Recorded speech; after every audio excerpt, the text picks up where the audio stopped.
అసలు SC corporation పూర్తిగా నిర్వీర్యం చేసేటువంటి పరిస్థితి ఉంది. అదే కర్ణాటకలో ప్రతి ఎకరానికి 2.5 లక్షల రూపాయలతోని ల్యాండ్ పర్చేస్ స్కీములు పెట్టి 50% సబ్సిడీని ఎస్సీ ఎస్టీ రైతులకు ఎక్స్టెండ్ చేస్తున్నటువంటి పరిస్థితి ఉంది అధ్యక్ష. గంగా కావేరీ స్కీమ్ అధ్యక్ష, దళితులకు ఈ రోజు మన రాష్ట్రంలో సార్ మా దగ్గరికి ఎమ్మెల్యేలుగా చాలా మంది ఎమ్మెల్యేలు తెలుసు, ఒక బోర్ వేయించండి సార్ అని మా దగ్గరకు వస్తారు సార్ ఒక గిరిజనులు దళితుడు. కానీ పరిస్థితి ఏంటంటే అధ్యక్ష, బ్యాంకు లింకేజ్ స్కీములు ఒక్కటి కూడా డైరెక్ట్ స్కీమ్ లేదు. దళిత గిరిజనులను బ్యాంకులు మెట్లు కూడా ఎక్కనియ్యాయి, ఎక్కడ కూడా కాన్సెంట్ ఇచ్చే పరిస్థితి లేదు. అసలు ఎస్సీ కార్పొరేషన్ పెట్టిందే దాని ఉద్దేశం సార్. బ్యాంకులు ఇవ్వవు కనుక డైరెక్ట్ ప్రభుత్వమే కార్పొరేషన్ ద్వారా వాళ్ళకు అప్పులు ఇవ్వాలి, వాళ్ళకి అవసరాలను తీర్చాలనేటువంటిది ఉద్దేశం అధ్యక్ష. కానీ ఈ రోజు మన రాష్ట్రంలో అసలు ఒక బోర్ ఏ ఎమ్మెల్యేనైనా వేయించగలుగుతారు సార్? గుండె మీద చేసుకొని చెప్పండి. ఒక గిరిజనుడు ఒక దళితుడు మన దగ్గరికి వచ్చి నాకు 3 ఎకరాల భూమి ఉంది సార్, ఒక బోర్ వేయించండి, ఒక మోటార్ వేయించండి అంటే ఎవరైనా ఒక ఎమ్మెల్యే వేయించగలిగే పరిస్థితి ఉందా అధ్యక్ష? సార్ ఎక్కడ కూడా లేదు అధ్యక్ష. అది ఆత్మ నుణ్యత చేసుకోవడం తప్ప ఏం లేదు. ఈ రోజు కర్ణాటకలో చెప్తా అన్ని చెప్తా. ఈ రోజు కర్ణాటకలో గంగా కావేరీ స్కీమ్ కింద ఎస్సీ ఎస్టీలు బోర్లు వేసుకోవడానికి 1 లక్ష రూపాయలు ఇస్తున్నారు అధ్యక్ష. అందులో 50,000 రూపాయలు సబ్సిడీ రూపంలో అందజేస్తా ఉన్నారు అధ్యక్ష. ఇలా చెప్పాలంటే చాలా ఉన్నాయి అధ్యక్ష. ఎస్సీ ఎస్టీలు ఉన్నత విద్య కోసం విదేశాలకు వెళ్తే సార్, ముఖ్యమంత్రి గారు వినాలి సార్, చెప్తా సార్, వినే ఒప్పుకుండాలి. మీరు ఒక్కసారి హాస్టల్లో పోయి తిని పంట తెలుస్తుంది మీకు. దాంట్లో అంతర్భాగమే మాట్లాడుతున్నా నేను, రాజకీయాలు మాట్లాడతలేను. ఇవాళ మేము రాజకీయాలు మాట్లాడతలేము, ఎస్సీ ఎస్టీ సబ్ ప్లాన్లు అంతర్భాగంగానే మాట్లాడుతున్నాను. ఎస్సీ ఎస్టీ విదేశాలకు వెళ్లి ఉన్నత చదువులకు పోతే సార్ 10 లక్షల రూపాయల వరకు ఒక ఎస్సీ ఎస్టీ విద్యార్థికి ఇన్సెంటివ్ గా ఇస్తున్నారు. అప్పు కాదు సార్, గ్రాంట్ కింద ఇస్తున్నారు సార్ ఈ రోజు కర్ణాటక ప్రభుత్వం. అటువంటి ఈ రోజు మనం ఆలోచించాల్సిన అవసరం ఉంది అధ్యక్ష. ఇవాళ ఇంత గొప్పగా చెప్తున్నారు సార్, ఫీజు రియంబర్స్మెంట్ ప్రవేశపెడితే సార్ ఈ గత కొంతకాలంగా మరి చాలా బాధాకరమైందంటే సార్, ఎప్పుడైనా సోషల్ వెల్ఫేర్ మినిస్టర్ గాని కార్యదర్శి గాని దానికి సంబంధించిన అధికారులు ఒక పాజిటివ్ యాటిట్యూడ్ ఉండాల్సిన అవసరం ఉంది సార్. దురదృష్టవశాత్తు ఇప్పుడు ఏం జరుగుతుందంటే సార్, ఎట్లా కోతలు విధించాలి, ఎట్లా వాతలు విధించాలి, ఎట్లా బడ్జెట్ ను తగ్గించాలనేటువంటి కోణమే ఈ రాష్ట్రంలో కనబడతా ఉంది అధ్యక్ష. ఫీజు రియంబర్స్మెంట్ లో ఈ మధ్య కాలంలో ప్రభుత్వం విధించిన కోతలు వాతలు ఎట్లా ఉన్నాయో ఒక 4-5 మీ దృష్టికి చాలా ఉన్నాయి సార్ చెప్పాలంటే, కానీ కొన్ని మీ ద్వారా దృష్టికి తీసుకొస్తారు. అట్లీస్ట్ అంటే ఇలా సప్లైన్ చేస్తున్నామని గొప్పలు చెప్తున్నారు, ఆ సప్లైని ఎవరి కోసం ఉద్దేశించింది, కానీ మీ ఆచరణ ఎట్లా ఉంది, మీరు ఎట్లా పనిచేస్తుండడానికి ఈ ఉదాహరణలు అధ్యక్ష. కౌన్సిలింగ్ ద్వారా ప్రవేశం పొందిన వారికి మాత్రమే ఉపకార వేతనం ఇస్తున్నారు అధ్యక్ష. స్పాట్ అడ్మిషన్ గానీ మేనేజ్మెంట్ ద్వారా అడ్మిషన్ పొందినటువంటి ఎస్సీ ఎస్టీ విద్యార్థులకు ఈ రోజు ఫీజు రియంబర్స్మెంట్ నిలిపివేయడం జరిగింది అధ్యక్ష. ఇతర రాష్ట్రాల్లో పీజీ గానీ సాంకేతిక వృత్తి విద్యా కోర్సులు చదివేటువంటి విద్యార్థులకు ఈ రోజు ఫీజు రియంబర్స్మెంట్ తీసేశారు అధ్యక్ష. యూజీసీ గుర్తింపు పొందినటువంటి డీమ్డ్ యూనివర్సిటీలో చదివే ఎస్సీ ఎస్టీ విద్యార్థులకు ఫీజు రియంబర్స్మెంట్ ఆపేశారు అధ్యక్ష. ఆన్లైన్ విధానాన్ని ప్రవేశపెట్టి కాల పరిమితి పెట్టడం వల్ల దాదాపు 2010-11 సంవత్సరంలో సకాలంలో గానీ సాంకేతిక పరిజ్ఞానం లేక 1 లక్ష మంది విద్యార్థులు ఫీజు రియంబర్స్మెంట్ పొందకుండా కోల్పోయినటువంటి పరిస్థితి అధ్యక్ష. నర్సింగ్, పారామెడికల్ లాంటి కోర్సులకు ఈ రోజు ఫీజు రియంబర్స్మెంట్ ఆపేయడం జరిగింది. దాంతో చాలా మంది విద్యార్థులు మధ్యలోనే చదువు ఆపేసినటువంటి పరిస్థితి అధ్యక్ష. 2వ పీజీ కోర్సు చదివితే ఒక పీజీ కోర్సు ఇస్తాము, 2వ పీజీ కోర్సు చదివితే ఫీజు రియంబర్స్మెంట్ ఇవ్వమని చెప్పి ఆపేసినటువంటి పరిస్థితి అధ్యక్ష. ఈ రోజు కౌన్సిలింగ్ లో పోయినప్పుడు మొదలు సివిల్ ఇంజనీరింగ్ లో సీట్ వచ్చింది అనుకోండి అధ్యక్ష, సెకండ్ టైం కౌన్సిలింగ్ లో కంప్యూటర్ ఇంజనీరింగ్ లో సీట్ వస్తే నువ్వు కోర్సు మార్చుకున్నావు కనుక నీకు ఫీజు రియంబర్స్మెంట్ ఇవ్వమని చెప్పి నిరాకరిస్తున్నటువంటి పరిస్థితి అధ్యక్ష. ఇవాళ చివరికి మన నల్సర్ లా యూనివర్సిటీ, ప్రెస్టీజియస్ యూనివర్సిటీ మన హైదరాబాద్ లో ఉంది అధ్యక్ష. నల్సర్ లా యూనివర్సిటీలో చదివితే నీకు ఫీజు రియంబర్స్మెంట్ ఇయ్యారంటే అధ్యక్ష. అంటే ఒక దళితుడు ఒక గిరిజనుడు నల్సర్ లా యూనివర్సిటీలో చదవడానికి అనర్హుడు అధ్యక్ష. ఎందుకు అతనికి ఫీజు రియంబర్స్మెంట్ ఇవ్వాలో నిరాకరిస్తున్నారు అధ్యక్ష. అట్లా చెప్పాలంటే చాలా ఉన్నాయి అధ్యక్ష. ఇలా హాస్టల్ మూసివేతకు కూడా ఈ ప్రభుత్వం కుట్ర పన్నింది. 50 మంది విద్యార్థుల కంటే తక్కువ ఉంటే హాస్టళ్లను మూసేస్తామని చెప్పి నిర్ణయం చేసి ఇప్పటికే చాలా హాస్టళ్లను కూడా మూసేస్తున్నటువంటి పరిస్థితి ఉంది అధ్యక్ష. ఈ రాష్ట్రంలో దాదాపు 3,000 ఎస్సీ ఎస్టీ బీసీ హాస్టళ్లలో వార్డెన్ పోస్టులు నింపకుండా ఖాళీగా ఉన్నాయి. ఒక్కొక్క వార్డెన్ 3 హాస్టళ్లు చూస్తే ఏ రకంగా న్యాయం చేయగలుగుతారో ఆలోచించాలని చెప్తా ఉన్నాను అధ్యక్ష. ఇవాళ ప్రభుత్వం ఇంత గొప్పగా చెప్తుంది మేము చట్టం తెచ్చినామని. సార్ ఈ 2009లో ఈ ప్రభుత్వం వస్తే ఇవాళటి వరకు అధ్యక్ష ఎస్సీ ఎస్టీ కమిషన్ అపాయింట్ చేయలేకపోయింది అధ్యక్ష. దానికి కమిషన్ చైర్మన్ లేడు, సభ్యులు లేరు, కార్యదర్శి లేడు. ఇక మీకు ఏ పార్టీ చిత్తశుద్ధి ఉంది అధ్యక్ష దళితుల మీద? 4 ఏళ్ల నుంచి 3.5 సంవత్సరాల నుంచి ఎస్సీ ఎస్టీ కమిషన్ అపాయింట్ చేసేటువంటి టైం ఈ ప్రభుత్వానికి లేదా అధ్యక్ష? కనీసం మెంబర్లు, కార్యదర్శి లేడు. అంటే ఏ రకంగా న్యాయం అవుతుంది? ఏ రకంగా మీరు ఇది సాధ్యమో ఒకసారి ఆలోచించాల్సిన అవసరం ఉంది అధ్యక్ష. పోతే అధ్యక్ష, ఈ రోజు ప్రభుత్వం ప్రవేశపెట్టినటువంటి ఈ చట్టంలో కొన్ని లొసుగులు ఉన్నాయి. మేము టీఆర్ఎస్ పార్టీ పక్షాన సూటిగా కొన్ని సవరణలను ఆల్రెడీ మీకు నిన్న కూడా ఇచ్చాం అధ్యక్ష. మీ ద్వారా ఈ రోజు ప్రభుత్వం దృష్టికి తేదలుచుకున్నాం అధ్యక్ష. మొట్టమొదటి అధ్యక్ష, ముఖ్యమంత్రి గారు మనం మాట్లాడుతూ ఉంటే, డిప్యూటీ సీఎం గారు ఈ రోజు మాట్లాడుతూ ఉంటే నేను ఆశించినాం అధ్యక్ష. ఇప్పుడు గత 30 ఏళ్లుగా ఎస్సీ ఎస్టీ నిధులు దారి మెల్లాయని మనం అందరం చెప్తున్నాం. దాదాపు 25,000 కోట్ల రూపాయల ఎస్సీ ఎస్టీ సప్లాన్ నిధులు దారి మెల్లాయని ప్రభుత్వ లెక్కలే చెప్తా ఉంది అధ్యక్ష. మేము ఆశించిన ముఖ్యమంత్రి గారు, డిప్యూటీ సీఎం గారు ఒక చారిత్రాత్మకమైన చట్టం చేస్తామన్నారు కదా, ఆ దారి మళ్లిన 25,000 కోట్లను కూడా సమీకరించి రాబోయే రోజుల్లో తిరిగి వాళ్ళ యొక్క దానికోసం ఖర్చు పెట్టారేమో, అది చట్టంలో ఎక్కడ చెప్తారని చెప్పి మేము చూసాం అధ్యక్ష. కానీ దాని గురించి ప్రభుత్వం ఒక్క మాట కూడా చెప్పలేదు. అందువల్ల మీ ద్వారా ప్రభుత్వానికి చెప్తా ఉన్నాం అధ్యక్ష, ఈ చట్టంలోనే ఒక కాల పరిమితి పెట్టండి. ఒకే సంవత్సరం 25,000 కోట్లు ఇవ్వలేకపోవచ్చు. ఓ 5 ఏళ్ళు తీసుకుంటారా, 4 ఏళ్ళు తీసుకుంటారా, సంవత్సరానికి ఒక 5-6 వేల కోట్లు ఈ రెగ్యులర్ గా వచ్చే బడ్జెట్ తో పాటు అదనంగా వాటిని కేటాయించి దారి మళ్లిన నిధులను ఎస్సీ ఎస్టీ నోడల్ ఏజెన్సీ ద్వారా తిరిగి వాళ్ళకి చెందే విధంగా ప్రభుత్వం ఇవ్వాలని చెప్పి మేము మీ ద్వారా డిమాండ్ చేస్తా ఉన్నాం అధ్యక్ష. ఈ నిధులు non divertible and non lapsable, ఇతర కార్యక్రమాలకు డైవర్ట్ చేయడానికి కానీ ఇవి ల్యాప్స్ కాకుండా ఉండాలి. కానీ ఈ రోజు చట్టంలో అది ఎక్కడ కూడా చెప్పలేదు అధ్యక్ష. నేను అధికారులతో మాట్లాడితే ఏమన్నారంటే అధ్యక్ష, మేము రూల్స్ లో ఎగ్జిక్యూటివ్ ఆర్డర్ లో ఇస్తామంటున్నారు. అయ్యా, గతంలో రూల్స్ ఇచ్చినాం, గతంలో ఎగ్జిక్యూటివ్ ఆర్డర్లు పెట్టినాం. నోడల్ ఏజెన్సీ ఇందాక చెప్పిన 2 ఏళ్లు ముఖ్యమంత్రి గారే మీటింగ్ పెట్టలే, ఎగ్జిక్యూటివ్ ఆర్డర్ ఇస్తే ఏముంది? ఇప్పుడు మేము కోరేది ఈ నాన్ డైవర్టబుల్ నాన్ ల్యాప్సబుల్ విషయాన్ని చట్టంలోనే రూపొందించాలి. ఈ మీరు చేసే అమెండ్మెంట్ లోనే దాన్ని ఇంక్లూడ్ చేయాలని చెప్పి కూడా కోరుతా ఉన్నాం అధ్యక్ష. మూడవది అధ్యక్ష,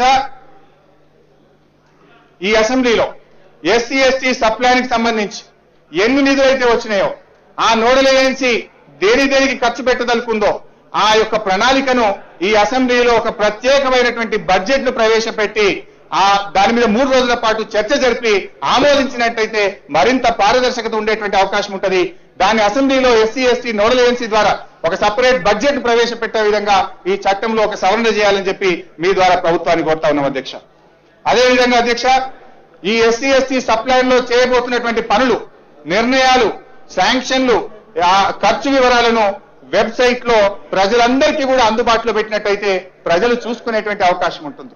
ఆ వెబ్సైట్ లో ఓపెన్ టు ఎవ్రీబడి, ప్రతి విషయాన్ని కూడా అందులో పెట్టే విధంగా ఒక నిర్ణయం తీసుకోవాలి. దాన్ని కూడా ఈ చట్టంలో పొందుపరచాలని కోరుతా ఉన్నాం అధ్యక్ష. ముఖ్యమంత్రి గారి అధ్యక్షతను వేసేటువంటి హైయెస్ట్ కమిటీ ఏదైతే ఉందో అది ప్రతి 6 నెలలకు ఒకసారి సమీక్షిస్తుందని చెప్పారు.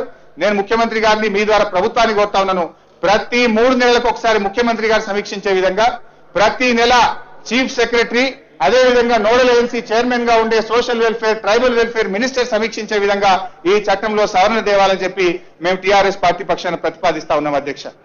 అదేవిధంగా అధ్యక్ష, ఈ యొక్క యాక్ట్ లో చూసినట్టయితే క్లాస్ 3 ఆఫ్ సెక్షన్ 1 లో 10 సంవత్సరాల కాల పరిమితిని విధించారు. దాన్ని ఎత్తివేయాలి. ఎప్పటిదాకైతే మన సమతుల్యత సాధించమో, పూర్తి సమతుల్యత సాధించేదాకా కూడా కాల పరిమితి లేకుండా దాన్ని సవరణ చేయాలి, దాన్ని తొలగించాలని చెప్పి మీ ద్వారా ప్రభుత్వాన్ని కోరుతా ఉన్నాం అధ్యక్ష. అదేవిధంగా అధ్యక్ష, పాయింట్ నంబర్ 7, ముఖ్యమంత్రి గారి అధ్యక్షతను నియమించేటువంటి స్టేట్ కౌన్సిల్లో కనీసం 3 ఎస్సీ, 2 ఎస్టీలకు చెందినటువంటి ఒక నిష్ణాతులైనటువంటి వాళ్ళు, ఈ విషయంలో పోరాటం చేసినటువంటి వాళ్ళు, కమిట్మెంట్ ఉన్నటువంటి వాళ్ళను సభ్యులుగా నియమించాలి అధ్యక్ష. అందులో కనీసం 2 మహిళలు ఉండాలి.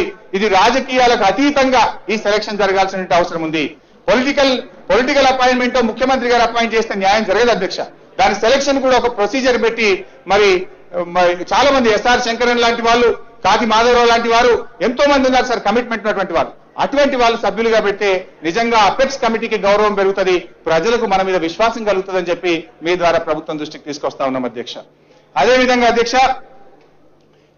ఈరోజు బహుశా శాసనసభ్యులుగా మనందరికీ తెలుసు, ఫైనాన్స్ డిపార్ట్మెంట్ ఫైల్ పోతే 4 నెలల దాకా రాదు సార్. ఎమ్మెల్యేలు మంత్రులు పోయి పైరవి చేస్తే తప్ప ఫైనాన్స్ డిపార్ట్మెంట్ దగ్గర ఫైల్ బయటకు వస్తలేదు సార్. ఇప్పుడు ఈ నోడల్ ఏజెన్సీ నిధులు ఖర్చు కావాలి, నిజంగా సకాలంలో ఇవి మంజూరు కావాలి, ఈ నిధులు విడుదల చేయాలంటే నోడల్ ఏజెన్సీ కింద పనిచేసే విధంగా ఒక ప్రత్యేకంగా సెక్రటరీ ఫైనాన్స్ ను అపాయింట్ చేయవలసినటువంటి అవసరం ఉంది. దాన్ని ఖచ్చితంగా ఈ యాక్ట్ లోనే చేర్చాలి, రూల్స్ లో కాదు యాక్ట్ లో చేర్చాలని చెప్పి డిమాండ్ చేస్తా ఉన్నాం అధ్యక్ష. అదే విధంగా అధ్యక్ష సోషల్ ఆడిట్ అధ్యక్ష, ఎన్ఆర్ఈజీఎస్ లో ఏ రకంగా అయితే ఈరోజు సోషల్ ఆడిట్ విధానం ఉందో ఆ రకమైనటువంటి విధానాన్ని ఈ ఎస్సీ ఎస్టీ సప్లాన్ విషయంలో ఆ సోషల్ ఆడిట్ విధానాన్ని యాజ్ లైక్ ఎన్ఆర్ఈజీఎస్ ఆ రికవరీ యాక్ట్ ను కానీ ఆ విధానాన్ని ఈ నోడల్ ఏజెన్సీ విషయంలో ఈ సప్లాన్ విషయంలో అమలు చేసే విధంగా దాన్ని కూడా యాక్ట్ లో చేర్చాలని చెప్పి మీ ద్వారా కోరుతా ఉన్నాం అధ్యక్ష. అదేవిధంగా ఒక ప్రత్యేకంగా ఒక అంబుడ్స్మెన్ ను అంటే నియమించాల్సిన అవసరం ఉంది అధ్యక్ష. ఆ అంబుడ్స్మెన్ నియామకం కూడా ఎట్లా ఉండాలంటే అధ్యక్ష, అది మళ్ళీ ముఖ్యమంత్రి గారు అపాయింట్ చేస్తే మళ్ళీ ఏం ఉపయోగం లేదు అధ్యక్ష. ఎట్లయితే మనం ఈరోజు ఇన్ఫర్మేషన్ యాక్ట్ లో కమిషనర్ సెలెక్ట్ చేస్తా ఉన్నాం ఆ రకంగా ముఖ్యమంత్రి గారు, ప్రతిపక్ష నాయకుడు, లోకాయుక్త వారు ముగ్గురు కలిసి ఒక అంబుడ్స్మెన్ నియమించే విధంగా ఒక ప్రత్యేకమైనటువంటి వ్యవస్థను పెడితేనే ఆ భయం ఉంటేనే ఈ రోజు ఈ నిధులు సక్రమంగా అమలైతాయి, ఆయా వర్గాలకు అవి చేరేటువంటి అవకాశం ఉంటుంది అధ్యక్ష. ఎందుకంటే అది లేకపోతే ఎప్పటిదాకైతే ఆ భయం ఉండదో, ఎప్పటిదాకైతే చట్టాలు స్టింజెంట్ గా ఉండవో అప్పటిదాకా ఈ చట్టం సమగ్రంగా అమలు కాదు అనేది గత 30 ఏళ్ల మన అనుభవం నుంచి మనం తీసుకోవాల్సిన అవసరం ఉంది అధ్యక్ష. 10వ పాయింట్ అధ్యక్ష, ఈరోజు నాన్ డివిజబుల్ మరియు జనరల్ స్కీమ్స్, ఈ జనరల్ స్కీమ్స్ కు నాన్ డివిజబుల్ స్కీమ్స్ లో ఎస్సీ ఎస్టీ సప్లాన్ నిధులను తీసుకుపోయి దాంట్లో లెక్క చూపిస్తామంటే ఇక అది నిజంగా వాళ్ళ అభివృద్ధి జరగదు అధ్యక్ష. డాక్టర్ జాదవ్ కమిటీ గారు కావచ్చు, లేదా యూపీఏ లో ఉండే నేషనల్ డెవలప్మెంట్ కౌన్సిల్ కావచ్చు, దేశం పీసీ అలెగ్జాండర్ గారు ఇచ్చిన కమిటీలో కూడా చెప్పింది ఒకటే అధ్యక్ష, నిజంగా ఆ వర్గాలు అభివృద్ధి చెందాలంటే డైరెక్ట్ బెనిఫిట్ మీద దృష్టి పెట్టండి. ఈరోజు కేరళ అదే చేస్తుంది అధ్యక్ష. కేరళ ప్రభుత్వం ఏం చేస్తుంది అధ్యక్ష, ప్లాన్డ్ బడ్జెట్ లో వచ్చినటువంటి డబ్బుల్లో మొత్తం కూడా నోడల్ ఏజెన్సీకి తీసుకొని దాని నుంచి నేరుగా 60% నిధులను జిల్లా పరిషత్లకు, మున్సిపాలిటీలకు, మండల పరిషత్లకు ఇచ్చి ఎస్సీ ఎస్టీ బెనిఫిషరీస్ కు డైరెక్ట్ బెనిఫిట్ స్కీమ్స్ ను ప్రవేశపెట్టి 60% నిధులను ఈరోజు కేరళ డైరెక్ట్ బెనిఫిట్ ఖర్చు పెట్టడం ద్వారా చక్కటి సత్ఫలితాలను సాధించగలిగింది అధ్యక్ష. మిగతా 40% నిధులు అన్ని డిపార్ట్మెంట్లను కూడా అడిగి ఏ డిపార్ట్మెంట్ ప్రపోజల్ బాగుంటే ఆ డిపార్ట్మెంట్ కి ఇచ్చే విధానం ఉంది అధ్యక్ష.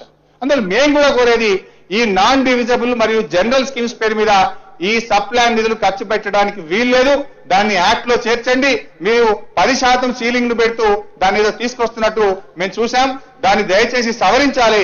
Major irrigation projects, transport, power, health మీద ఖర్చు పెట్టి మేము సప్లాన్ నిధులు ఖర్చు పెట్టినామంటే అది నిజమైనటువంటి అభ్యున్నతిని మనం సాధించలేము. అది నిజంగా డాక్టర్ బాబాసాహెబ్ అంబేద్కర్ గారు సూచించినటువంటి స్ఫూర్తికి పూర్తిగా విరుద్ధం. దాన్ని ఎట్టి పరిస్థితుల్లో ఖర్చు పెట్టడానికి వీల్లేదు. ఆ క్లాజ్ ను విరమించుకోవాలి, దాన్ని డ్రాప్ చేయాలని చెప్పి మీ ద్వారా కోరుతా ఉన్నాం అధ్యక్ష. 11వ పాయింట్ అధ్యక్ష, ప్రపోర్షనేట్ టు పాపులేషన్ అధ్యక్ష. అయితే ఈ రోజు 2001 సెన్సెస్ ప్రకారంగానే మనకు 16.2% దళితులు, 6.6% గిరిజనులు ఉన్నారు అధ్యక్ష. ప్రపోర్షనేట్ టు పాపులేషన్ అన్నప్పుడు బహుశా రేపో ఎల్లుండో ఒక సంవత్సరంలోగా మనకు 2011 సెన్సెస్ రాబోతా ఉంది. 2011 సెన్సెస్ వస్తే ఆటోమేటిక్ గా ఇప్పటి వరకు తెలుస్తున్న దాని ప్రకారంగా 25%కు వారి జనాభా పెరిగేటువంటి అవకాశం ఉంది. ఎప్పుడు వాళ్ళ జనాభా పెరిగినా అదే రకంగా ప్రపోర్షనేట్ టు పాపులేషన్ ఎంత పెరిగితే అంత 2011 సెన్సెస్ వచ్చిన వెంటనే ఆ ప్రపోర్షనేట్ లోనే విద్య, ఉద్యోగాలు, నిధుల కేటాయింపులో కూడా రిజర్వేషన్ అమలయ్యే విధంగా కూడా ఈ యాక్ట్ లో దాన్ని రూపకల్పన చేయాలని చెప్పి మీ ద్వారా ప్రభుత్వాన్ని కోరుతా ఉన్నాం అధ్యక్ష. అధ్యక్ష, ఈరోజు ప్రభుత్వం మనం అందరూ కూడా ఈరోజు ఏం చూస్తారు అధ్యక్ష అంటే సప్లాన్ రాగానే నిధులు బాగా వస్తాయి, సీసీ రోడ్లు వేయొచ్చు, మోరీలు కట్టొచ్చు, కాంట్రాక్టర్లకు పనులు అప్పచెప్పొచ్చు. ఇవాళ స్ఫూర్తి మనం దానికి తీసుకోవాలి. మళ్ళీ అల్టిమేట్ గా ఈ నిధులన్నీ తీసుకుపోయి కాంట్రాక్టర్లకో లేకపోతే ఆ ఊర్లలో ఉండే పెద్ద మనుషులకు అప్పచెప్పేటువంటి విధానం కాకుండా నిజంగా టార్గెటెడ్ గ్రూప్స్ మీరు ఐడెంటిఫై చేయండి. ఎస్సీ ఎస్టీలో ఉండే విద్యార్థులను, మహిళలను ప్రత్యేకంగా వారిని గుర్తించి టార్గెటెడ్ గ్రూప్స్ కు ఆ యొక్క ఫలితాలు అందే విధంగా ఈ యాక్ట్ లో ఉన్నట్టయితే నిజంగా మన సత్ఫలితాలను, ఒక మార్పును ఈ సమాజం చూడగలుగుతుంది అధ్యక్ష. ఎందుకంటే ప్రభుత్వం చాలా పథకాలు పెట్టింది. ఇందిరా జలప్రభ అని, ఈ మధ్య కాలంలో ఎన్ఆర్ఈజీఎస్ నిధులను తీసుకొచ్చి ఇందిరా జలప్రభ పెట్టింది, గతంలో సిఎల్డిపి పెట్టింది. ఏముంది ఇందిరా జలప్రభలో? తెలంగాణలో 10 ఎకరాలకు ఒక బోర్ వేసింది సార్. నేను ముక్కు నేలకు రాస్తా సార్, తెలంగాణలో ఎక్కడన్నా ఒక్క బోరు 10 ఎకరాలు గిట్ట పాలిచ్చినట్టయితే ఈ అసెంబ్లీలో ముక్కు నేలకు రాయడానికి సిద్ధంగా ఉన్నాను. ఇటువంటి ఆచరణ సాధ్యంగా పథకాలు పెట్టకండి, కాగితాల కోసం పెట్టకండి, ఓట్ల కోసం పెట్టకండి. నిజాయితీతో చిత్తశుద్ధితో గుండె మీద చేసుకొని ఏదైతే నిజంగా దళితుల బతుకుల్లో మార్పు తేగలుగుతామో అటువంటి పథకాలు ప్రవేశపెట్టాలి. దానికోసం మీరు ఆలోచన చేయండి, టార్గెటెడ్ గ్రూప్ ను ఐడెంటిఫై చేయండి అని చెప్పి మీ ద్వారా నేను ప్రభుత్వానికి